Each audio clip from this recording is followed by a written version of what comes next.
I was reading a book about values, and the very next book I came across was about values. Then I was reading a book, Murphy by Samuel Beckett, which I thought was about free will and determinism, at least in part, and wouldn't you know it, the next book I read was about the same subject, prompting me to wonder if it said anything about that subject. It was called The Road Not Taken, Finding America in the poem everyone loves and almost everybody gets wrong. It was that subtitle that got me. Who would think that simple little poem could generate an entire book?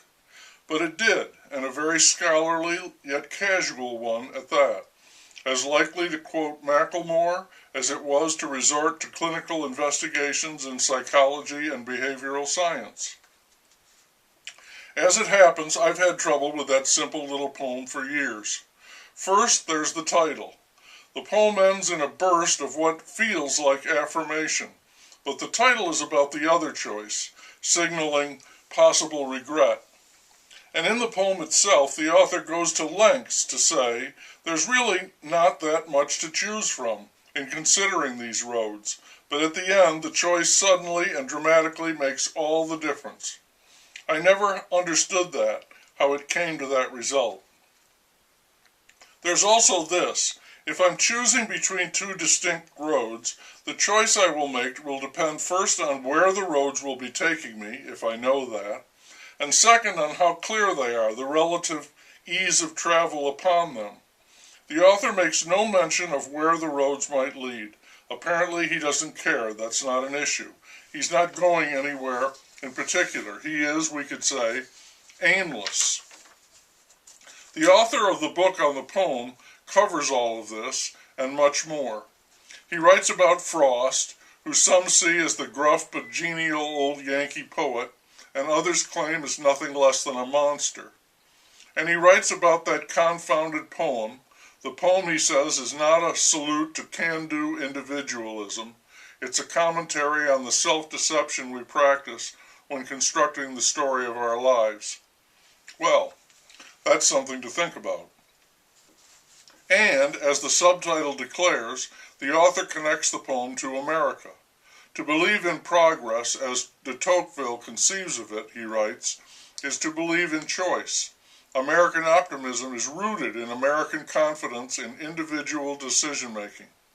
Later he cites Jefferson, who wrote so floridly about the pursuit of happiness as writing, without the possibility of choice and the exercise of choice, a man is not a man, but a member, an instrument, a thing, a poor bare-forked animal, according to Lear, who suffered mightily for the choices he made. In his exploration of this famous poem, mainstay of countless valedictories, the author examines both free will and determinism. True believers in the higher angels of man, like Thomas Jefferson, naturally believe wholeheartedly in free will.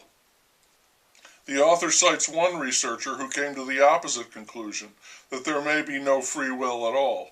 We are playing in a game whose forces we largely fail to comprehend, he concludes, like the chess game in Murphy. The book also considers confabulation, which is the invention of explanations or stories on the basis of information that is incomplete or incorrect. Then there is something called choice blindness, which means we may choose, but we may not understand why. And determinism would say that whatever choice we do make is the only choice we could have made, and therefore no choice at all. He looks at the multi-billion-dollar self-help books industry, something I have always thought is phony to the core. For me, getting help with self-help is no self-help at all. By definition, true self-help is generated from within, by the self alone, with no guidance from the latest tin-horned, self-ordained assistance guru. The author finds it to be a remarkable poem, even if it comes to no single resolution.